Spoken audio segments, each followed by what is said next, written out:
शाम का धुंधल का था।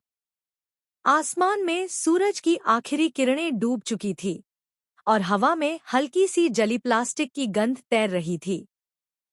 शहर की गलियों में सन्नाटा था, पर अनु के मन में तूफान उठ रहा था। उसकी आंखों में आंसू थे, पर उनमें एक दृढ़ निश्चय भी झलक रहा था। यहाँ साड़ियाँ नहीं जली थी। उसने धीरे से खुद से कहा, यहाँ तो सिर्फ और सिर्फ प्लास्टिक जली थी। उसकी आवाज में दर्द था, लेकिन शब्दों में आक्रोश। आपने मेरे पापा जैसे ईमानदार इंसान को धोखा दिया, गोवर्धन। मैं आपको छोड़ूंगी नहीं।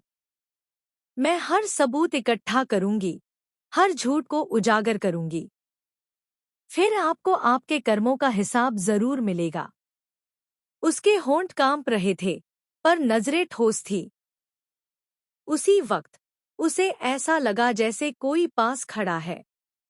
दिल की धड़कन तेज हुई।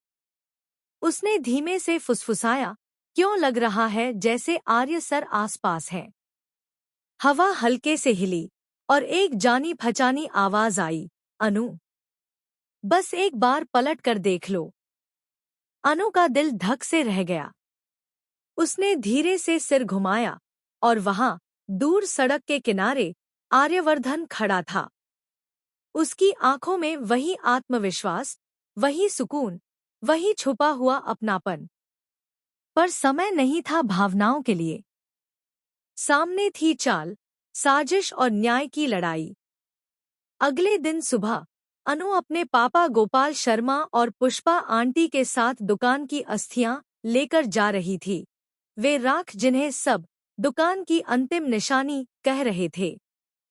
अनु ने अस्थियां संभाल कर रखी थी, पर तभी उसका पैर फिसल गया। अस्थियां हाथ से छूटकर पानी में गिर गईं। छपाक! अनु घबरा गई। वो झुकी, पर तभी उसने देखा, अस्थियां पानी में डूबने के बजाय तैरने लगी। यह कैसे हो सकता है? अनु की आंखें फैल गईं। उसके पिता ने डांटते हुए कहा, अनु, ध्यान नहीं रख सकती थी?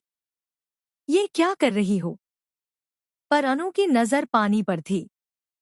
उसने कांपते हुए कहा, पापा, ये अस्थियां तैर रही हैं। राख ऐसे नहीं तैरती। जरूर कुछ गड़बड़ है। पुष्पा बोली, क्या मतलब है तुम्हारा, अनु? मतलब साफ है, अनु बोली, यह राख असली नहीं है। इसमें कुछ और है। प्लास्टिक की राख। तीनों तुरंत दुकान की ओर भागे। दुकान के बाहर ताले टूटे पड़े थे, दीवारों पर जलने के निशान थे।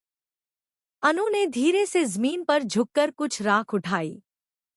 उसने उसे सूंघा और चेहरा सख्त हो गया। मैं सही थी, उसने कहा, यह